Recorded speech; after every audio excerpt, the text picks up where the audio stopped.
Good evening, everyone, and welcome. My name is Byron Anthony. I'm the Managing Director of Eden Theater Company. Thank you so much for being here for the final evening of our Fall 2020 Playwrights Lab. ETC's Playwrights Lab is a creative workbench that empowers all theater artists to explore the unknown about their work alongside one another and to share their spirit with our community. For more information about our lab or for more information about how to get involved, please go to our website at edentheater.org, where you can also find links to donate and support our work. Our Fall 2020 Lab was facilitated by David Rosen, and we could not be more grateful for the authentic and genuine conversations he's created for each of our lab members. It's now my pleasure to introduce Mr. Rosen. He'll be telling you a little bit more about the work we're going to see this evening, but thank you all so much for being here tonight. David, off to you. Hello, everybody, and welcome to the third season of Eden Theater Company's Playwrights Lab. My name is David Rosen, and tonight we are going to hear Act 1 of a work in progress by Kelly Renee Armstrong entitled Sins of the Father. A little bit about the lab. We invite 3 writers to participate, and we workshop their pieces over 4 bi-weekly sessions with actors reading the script, followed by a discussion that I facilitate.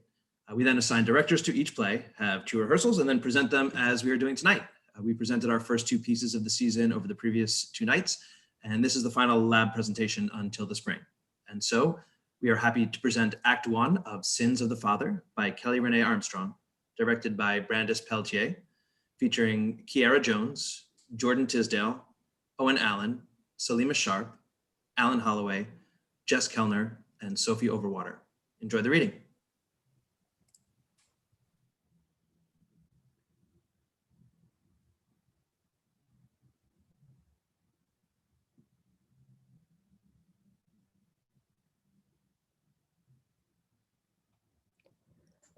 Gloria Richardson, age 28. Big Pete Richardson, aged 30. Pete Richardson, age 10. Gracie Richardson, age 7.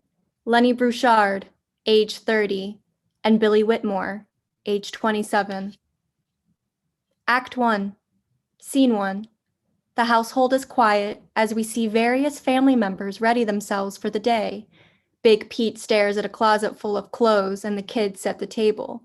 Gloria Richardson tosses and turns in her sleep until she wakes with a start.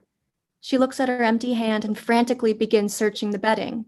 She finds the pink ribbon on the floor, picks it up, and lies back down. She is fully dressed in funeral attire. Her eyes watch the bone-still weeping willow outside her window. Big Pete knocks on the bedroom door. Gloria, you got to get up. It's been weeks.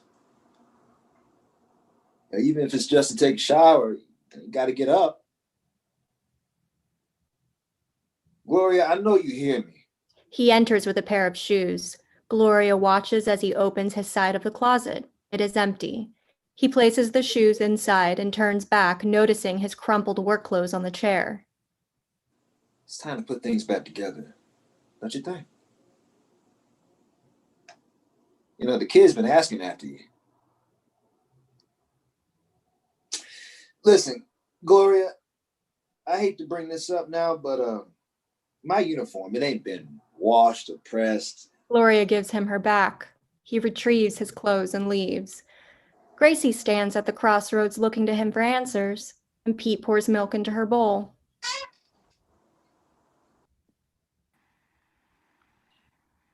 She'll be okay tomorrow. You'll see. Hurry up and eat so we can make it to school. Come on, Gracie. Come on, Gracie girl. Eat up. You want some sugar? I miss her. Mama's gonna be fine. You'll see. Not Mama. Oh. Yeah. I miss her too. Big Pete enters wearing the wrinkled uniform. Daddy! I'm sorry, Rosie. Gracie gal. Daddy's sorry. He missing his brain. Big Pete gives her several kisses all over her face. She places her hands on his cheeks. Your face hair is tickling. Well, Daddy gonna cut them off. You always say that. And one day I'm gonna. All right, now go on and get something to eat. Junior, I shouldn't have to mention to you the garbage every morning. Yes, sir. I'm all right. All right, I'll see y'all when I get back. Big Pete exits. Pete abandons the trash. You okay? Try and eat something. When Mama gonna come out her room? She's just tired. Oh, maybe we could make her some get well cards, like we did Thad when he fell from that tree. She's sad, not sick. Get not sad cards then. Miss Johnson say, what? She's a teacher. She knows. She's not a real teacher. She's a Sunday school teacher. Still a teacher. She say pray and the Lord will answer. I've been praying, but how the Lord gonna answer if Mama don't go to church? You don't have to go to the Lord's house when the Lord lives in your house. Daddy just say that to get out of going to church. True.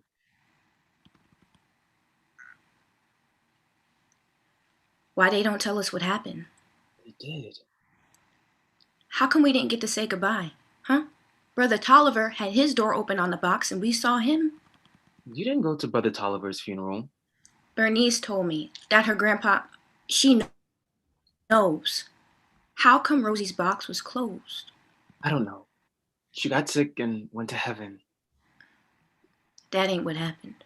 Gracie's fingers absently rubs her neck and she stares off in the distance. Pete glances at his watch and hurriedly gathers his coat, hat, gloves, and books as he makes his way to the door. We gotta go. Don't just stand there, Gracie. Let's go. The trash. Gracie gathers her things as Pete rushes back for the trash, then shuffles her out the front door. In their absence, an eerie silence settles over the house. Gloria rises from the bed, pink ribbon in hand. She stoops down and retrieves a shotgun from under the bed. She props it against the wall next to the door. She drags a rocking chair to the door, opens it, and sits at the seal. The pink ribbon still dangles from her hand. She hears the screen door of the porch and reaches for the gun as the door bursts open. She looks at her son, and her son looks at her, while her hand stays frozen on the gun behind the wall. Hi, Mama. I forgot the dish. He goes to the kitchen to retrieve the clean casserole dish. I don't know who's still making us food weeks later, but it's out there every day. You want me to fix you something to eat? Gloria stares at the weeping willow. Mama? Pete crosses to his mother and hugs her. Gotta get back to Gracie. Pete exits, sitting the clean dish on the porch. She hears voices of the past, present, and future careen around her head. You gotta get up. Such a shame. What eyes, such vision. They found her where? Jump! I'm so sorry. Lenny knocks on the screen door. Gloria, you in there? Okay. Look, I'm just dropping off the food. You better come back to us now. I'm running out of recipes. The storm is coming, so I brought plenty. It should hold y'all. Look, you'll be proud of Pete. I see him every morning. He been getting Gracie to school every day and church on Sunday. Brings out the trash. A good kid. Look, we all really worried. I really worried. What happened is, hey, you remember when I put that bullfrog in your lunch pail and you cried enough tears to drown an army of ants? He couldn't have been that much older than Gracie. That moment sure has given us some laughs since. I do almost anything to hear your smile now. Listen, you open the door when you're ready. I'm gonna be on the other side. We all are. Well, Glory, I gotta get back to the plant. You take care. Lenny reluctantly exits. The lights flicker. Gloria opens her eyes to see Rosie standing in front of her. Rosie approaches her. Rosie? Rosie steps into Gloria's bedroom and settles on the bed. Rosie. Gloria reaches out for Rosie when a large neon red circle is illuminated on the wall. Rosie turns to look at her. Circle. Rosie shakes her head no. She walks over to Gloria's nightstand and points at her wedding ring. Ring? Rosie shakes her head yes as Gloria comes and picks up her wedding ring. She looks back at the neon ring, which is now pulsating. Lights fade down until all that is left is the pulsating neon ring. Blackout. Scene 2. Late that night. Gloria sits at the seal of the door with a bottle of whiskey in hand. All is dark except for the porch light that shows Big Pete approaching the house. He sways a little with intoxication but makes his way to the door. His lunch pail, freshly laundered and pressed uniform are in hand. He enters the house and hangs his uniform on the molding of the closet, with much difficulty. He stumbles over to the record player and lifts the top. He lets it drop. This what you looking for? Big Pete hits the light switch and sees Gloria holding up the bottle. Glory! Girl, it's good to see you. How you feeling? What you doing with that bottle, girl? You stink, Pete. You too. I know. I had a drink. She's so. I'm not talking about the bourbon. You stink of Lily Mae Johnson. She take care of your uniform. Well, somebody had to. What else she taking care of? My lunch. She made me lunch too, but you want to see it? Oh, come on, Glory. Glory, I ain't seen you like yourself for a while now. All right, I don't want to fuss and argue. Look, we both stink, huh? So how about let's take a shower. I clean you up, Daddy gets you all clean, and make you dirty again, huh? Huh? Come on. Get your hands off me. Fine. I should have known better than to try. She came to me today. She came to see me. Gloria, I don't. Came here today. Showed me a circle on the wall, but it was really A circle on the wall. Wait, who came today? Rosie.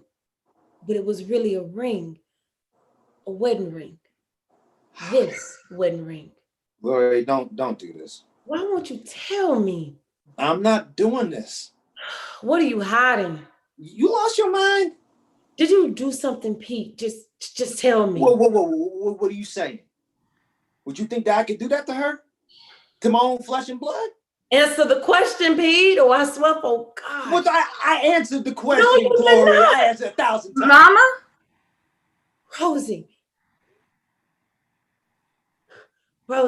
Rosie, don't be afraid. Tell Mama. See, there's the wall. Just show me. Pete, you take your sister to the room. No, Rosie, put it on the wall. Come on. Now, Pete. No, come back. Will you pull yourself together? It's Gracie. Can you hear yourself? Gracie. But she was here. I saw. Don't you see that this is all in your mind? You want her to be here, so you're making her here, but baby, she ain't here. She gone. Have you seen her? Nah, baby. I ain't seen her. Gloria exits, closing the door behind her. Big Pete makes his way to Pete's door and knocks. He opens it to find Gracie rubbing her neck. I thought you said Rosie was sick. Well, she was, Gracie gal. Then what's Mama? And she's just confused. Look, this is hard on all of us, okay? But we gonna get through it together. You smell like Miss Johnson, Daddy. Lights out. Scene 3. Just before the house wakes up, Gloria comes out of the bathroom in her robe with a towel wrapped around her hair. In her room, we see her ready herself for the day that transitions from dusk to morning. Pete and Gracie stand at the crossroads of the living room, Pete looking at his mother's door and Gracie looking at her father's. They stand there expectant a little too long, and then Pete breaks off to begin the business of breakfast, not speaking. Gracie finally sits. She rubs her neck. Pete gets a washcloth, douses it with cold water, wrings it out, and applies the cloth. Relief. Pete hears his father approach and quickly gathers the trash, exiting out back. Big Pete crosses the living room dressed for work. He stands at Gloria's door, thinks better of it, and comes in the kitchen.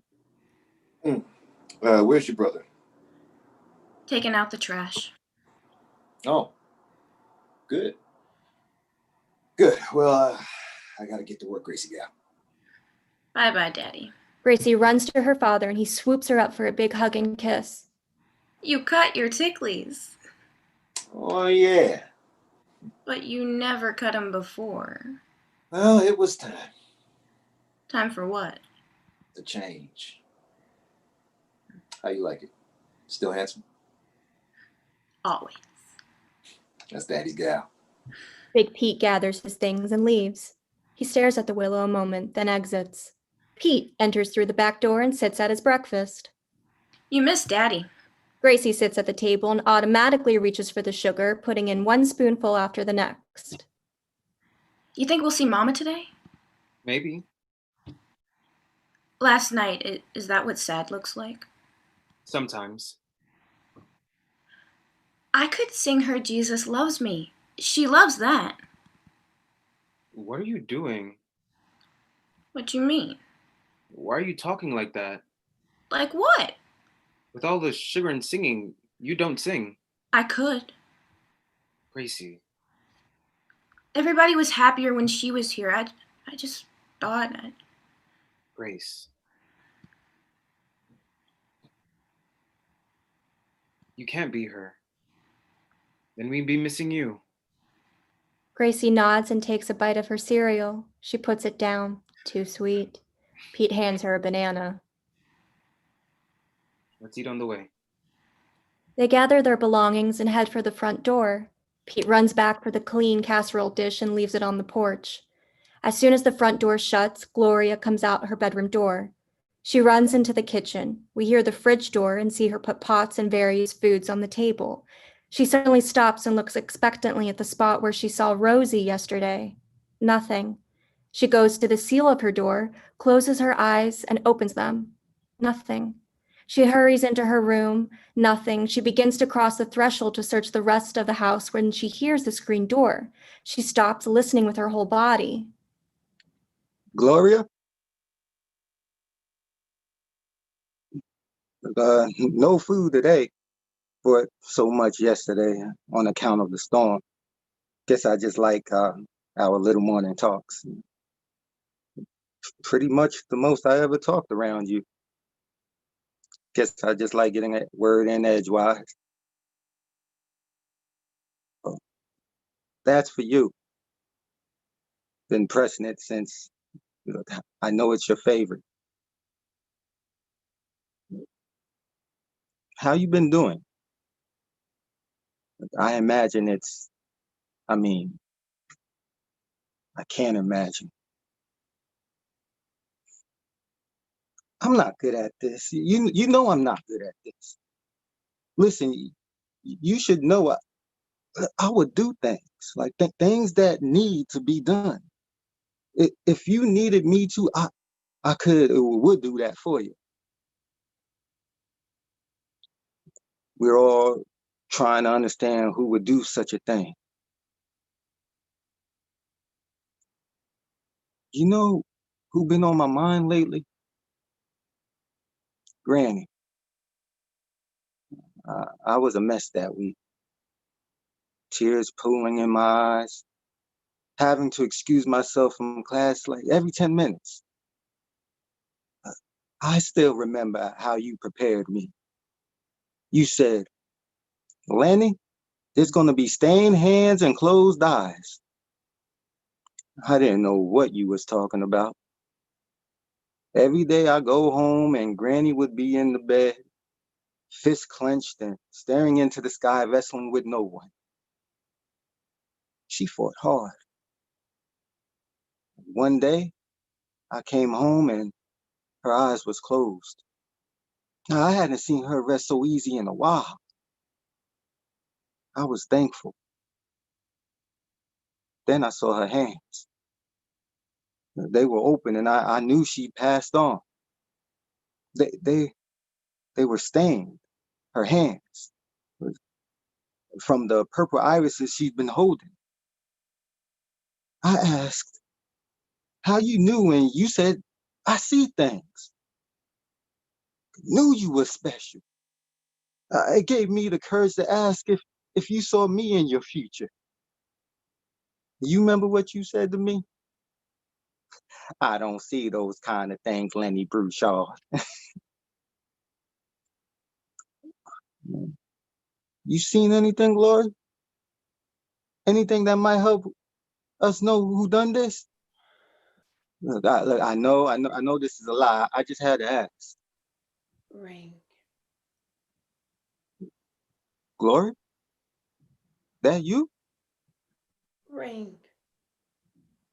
You seen a ring? Anything else? Shit. Lenny sees Big Pete walking up the drive.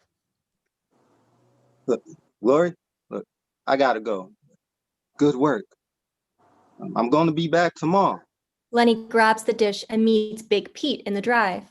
Gloria heads to Big Pete's room and pulls out the suitcases. She packs his things as the scene outside unfolds. Well, look who it is. It ain't the big man himself. How you doing, Pete? As well as can be expected. What you doing here, boss? Just a neighborly visit, picking up the dish.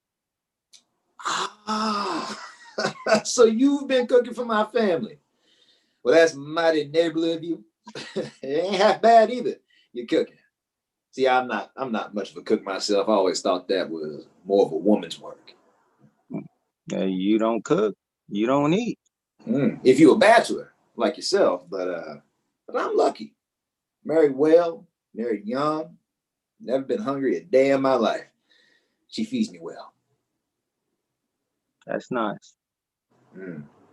Yeah, I meant to tell you yesterday that I was going to be late this morning, but I guess it slipped in my mind. But since you're here on my porch, I guess we both late, huh, boss? I told you to stop calling me that. Why? That's you, ain't it? You the boss? Look, listen, Pete. I know you put your hand in for the job too, So. Oh, look, it's no problem.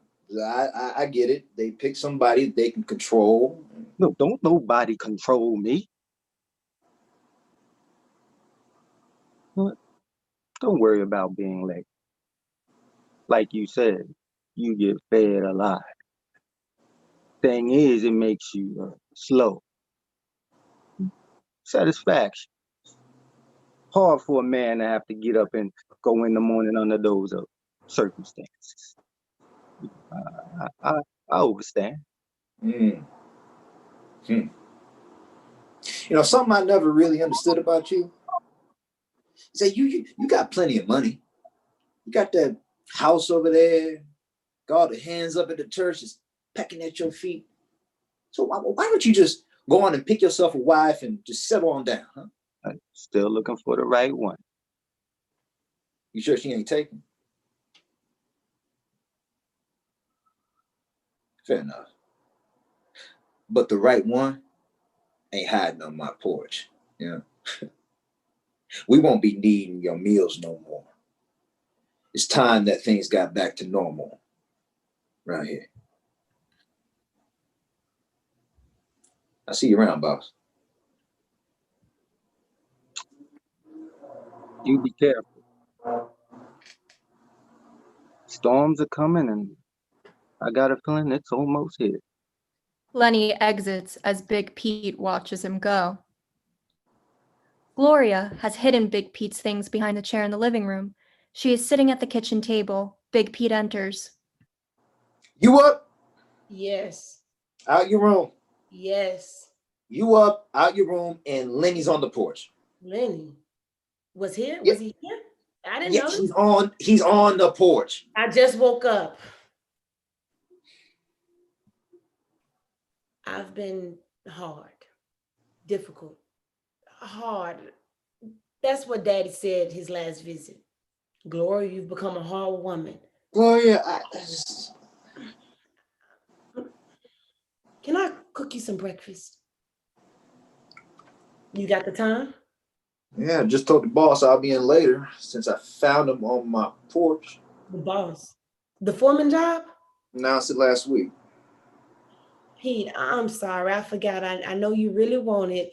It's fine. It's fine. You know, they wanted a little man that they could control. You want some grits, bacon, and eggs? Nah, just toast. Toast? What, you trying to make me slow, woman? What is you talking about? Nothing. Never mind. Gloria gets 2 pieces of bread and puts them in the toaster. You going over to the Whitmores today? Miss Laura been calling saying that little Sarah, she been missing you. I told you I wasn't going back. So, what your mama going to say about that? You my mama's keeper? Well, I mean, I'm just saying, it's tradition.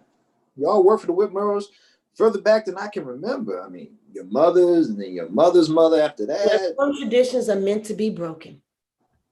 Billy Whitmore, what a sorry excuse for a sheriff. Well, maybe getting back in the routine of things do you some good. When I think of all the time I wasted, our girls' birthdays falling on the same day, but I will go and work Sarah's first, putting our girls' party later to accommodate them. It's time and a half.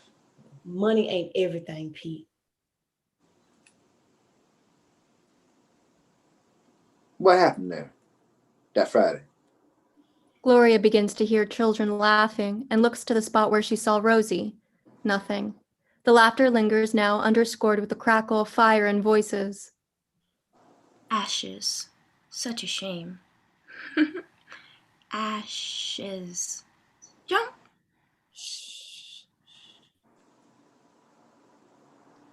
What you looking at?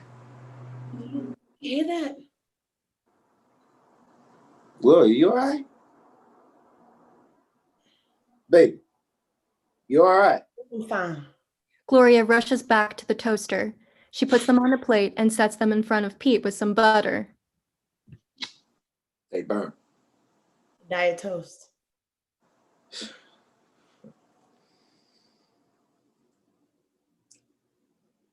I don't love her.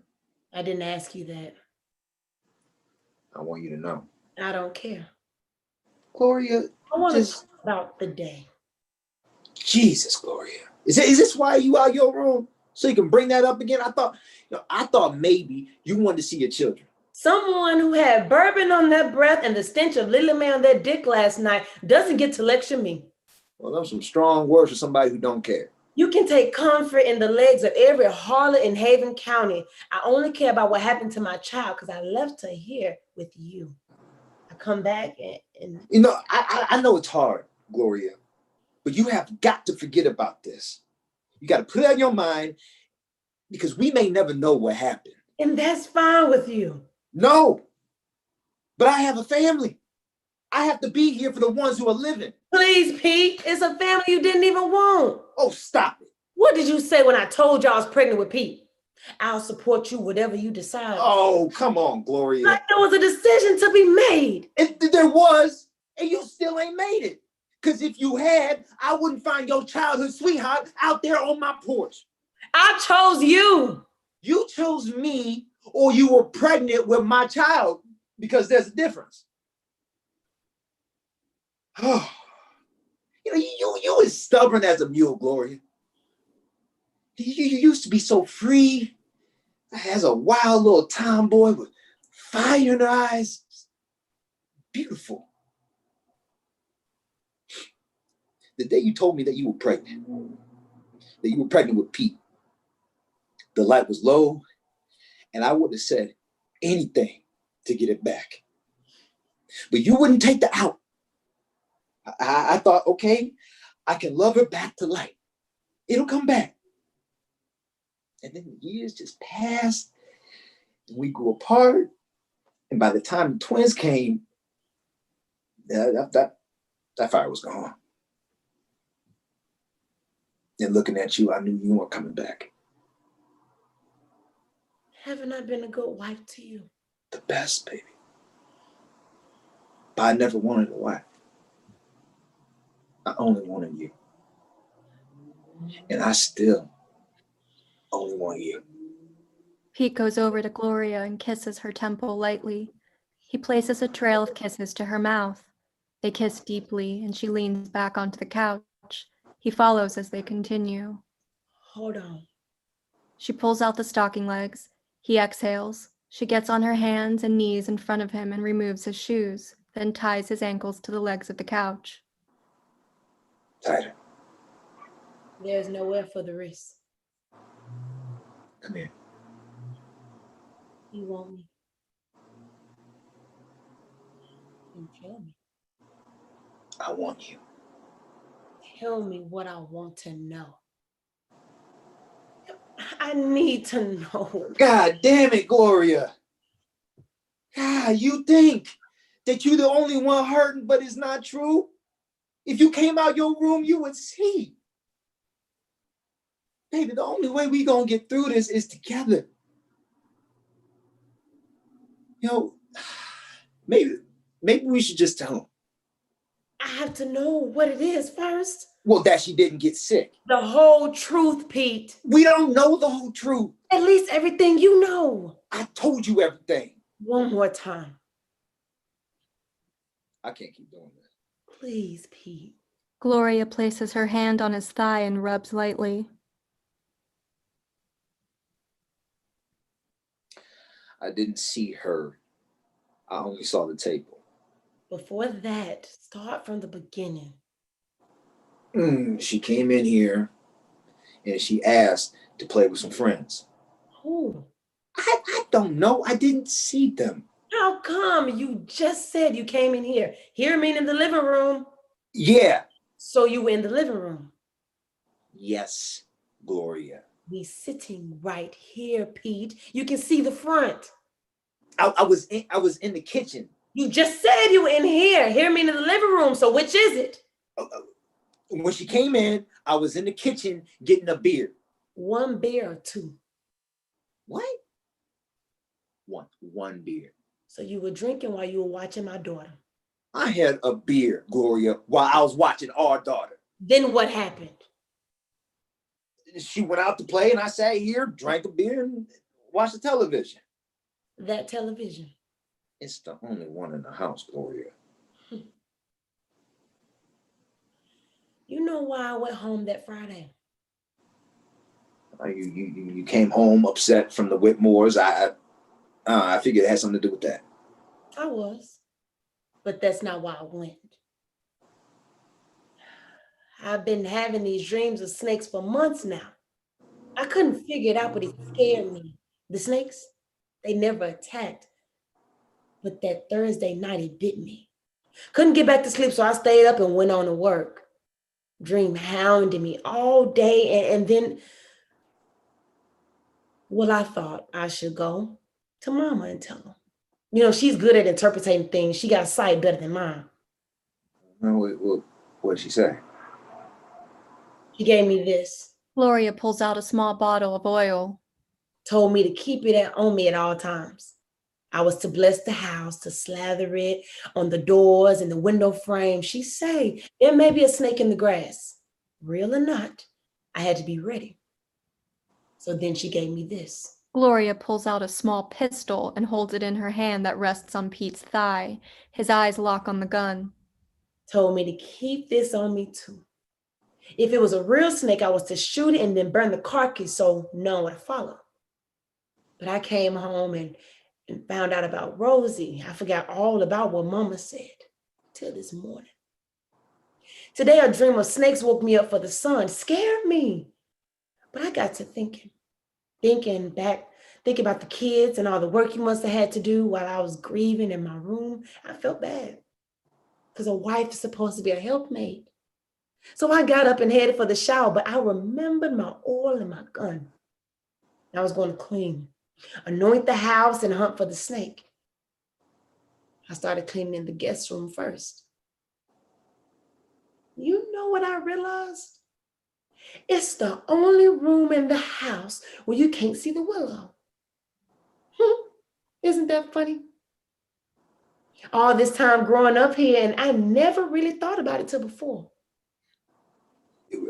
It's the kitchen. Well,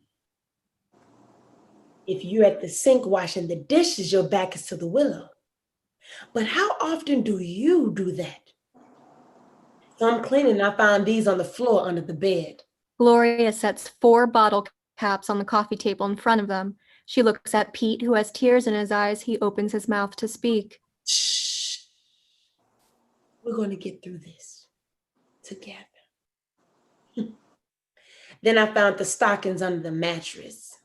Now, I know what these are for, but I couldn't figure out what they were doing in the guest room. So I checked our room and mine were right in the drawer where I keep them. I like to know where they are to be of help, so I can be ready when my husband needs me. Gloria, Shut your mouth. So were you here watching television? Or were you in the guest room being helped? Helped in the only room where you can't see the willow. Okay. Don't speak. Turns out I needed the oil in the gun since I found my snake. Gloria nudges his manhood with the gun. Gloria, please don't. Gloria begins to hear the crackle of fire and turns to see Rosie standing at the seal of her bedroom door. She keeps her eyes on Rosie throughout. Rosie, do you see her? She's at my bedroom door. Pete pulls out his pocket knife and works to cut the binds on his feet. Give me the gun, Gloria. Rosie, did Daddy hurt you? Rosie shakes her head no and looks to the wall. A red neon rose appears. Rose like you. Big Pete knocks the gun to the floor and runs out of the house. Rosie and Gloria just stare at the rose on the wall, transfixed. Lights out. Scene 4. Gracie and Pete return home after school, walking up the long drive to the porch. Kids talk to you at school? Sure. I mean, since Rosie. Some. Everybody used to talk to Rosie. We was always together. They talk to her mostly. Nobody knows what to say to me now. It'll pass. Before I could just listen. Now I'll have to talk. You know how to talk. Gracie? What do you think happened? You believe me now? I don't know. Gracie looks over at the willow. I think she couldn't breathe. She turns and walks in the house, and Pete follows. Gloria stands in the kitchen. Gracie drops her things and runs over to retrieve a hug. Mama! Hey there, Gracie gal. Pete walks over. Gloria kisses and unfolds him in the hug. Gloria sets 3 plates out. Gracie sits and immediately begins to eat. You forgot your job? Don't you still leave Grace in this house? Sorry, Mama. God is good. God is great. We thank him for our food. By his hands we are fed. Give us, Lord, our daily bread. Amen. Amen. Gonna eat, Mama? Referring to the 3rd plate, Gloria looks at the chair. She moves it to the corner and sits at the head of the table. Right. Yes. Yeah. She does not eat. I want you both to know how proud I am of you for helping each other out. Are you feeling better now, Mama? It always lifts Mama's spirits to see her babies. And I'm sorry about last night. I didn't mean to scare y'all. Daddy and I are Daddy's gonna stay with Aunt Val for a little while. Good. There's nothing to worry Green door opens as Billy Whitmore enters. Glory. Kids. I just came by to check on family. Pete, take your sister to her room. I don't need family to come to my door. I need the sheriff at my door with answers. So you want to go out and come back in as a sheriff? Bree, we've been looking for clues nonstop. Nobody has been out here. I just collected a dirt sample today. So you found something. No, just a precaution. They didn't get it the day of the incident. Crime. I need to come on down there and see what you have. Riri, you are not a policeman. We ain't kids. Okay. You can stop calling me that. What? Ree. I've been calling you some version of that since we was yay high sitting at our mother's feet down by the creek. You didn't have a problem with it then. Them days is over. Old days get mixed up. They form a line. One long line. Yesterday ain't too far from today. I'm the last person you need to remind of that. You haven't offered me anything to drink. I don't plan to. Sarah been missing you. Jesus is gonna have to miss me then. I already told you to take all the time that you need. But when you're ready. You expect me to come back to that house after I You know, found- old house, Gloria. Been in the family for generations. Everything in that attic don't belong to me. Now, I want you to know that when I saw them nooses, them pictures, I was disgusted. Well, I took them out back and I burned them in the ditch. Ain't nothing but ashes now. What you say? I said it's an old house. Ashes. You said ashes. Yeah, that's what I said. It's gone. Okay, you needn't worry yourself about it. Now, Laura told me that you left the house in a huff that Friday, and I come here personally to let you know that it's been taken care of. So when you're ready to come home, you're welcome. I am home. We know this is hard. We've been praying When should I come down to the station? for. To see the evidence. You count your blessings that you haven't and won't ever see the evidence. You wouldn't hide information from family. You don't want to see it. It's a police matter now, Gloria. All these weeks, you still ain't found nothing new to tell me. Gloria walks over and holds the porch door open. Billy walks through it. We are working hard, Gloria. Billy exits. She gathers Big Pete's bags, the lone pair of shoes, and leaves them outside the screen door. She locks the door behind her, turns off the radio, and walks into Pete's room. He is trying to restrain Gracie's hands. I can't get her to stop. She's starting to bleed. Gracie, stop it. Gracie, I said stop. Gloria pulls down her hands and sees the scar. It is identical to the scars Rosie had on her neck. Gloria freezes and retreats to the corner of the room. Stop. Stop it now. What's the matter, Gracie? Talk to me. Gracie. Gracie. Mama, help. Rosie. Bring around the rosy, pockets full of posies, ashes, ashes, we all fought. Blackout. End of Act 1.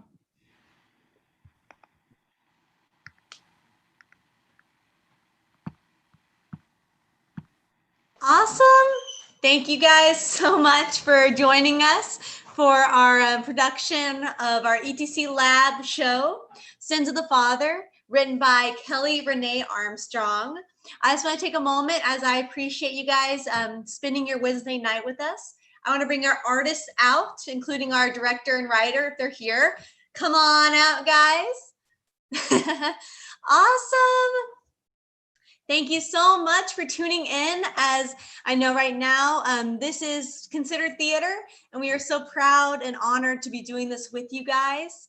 And I just want to say, if you want to take a moment, if you like what you saw, you can donate any amount, $5, $2, $500. It's totally up to you. To Eden Theater Company to help support artists just like this, to help these stories be told in a time that needs it most. And so you can donate at fundraising.fracturedatlas.org/Eden/theater/company. Or you could go on edentheater.org and see all the amazing things we have coming up and planned. We hope to work with all of these artists again very, very soon. But in the meantime, enjoy the rest of your Wednesday and have a lovely rest of your week. Thank you so much. Bye.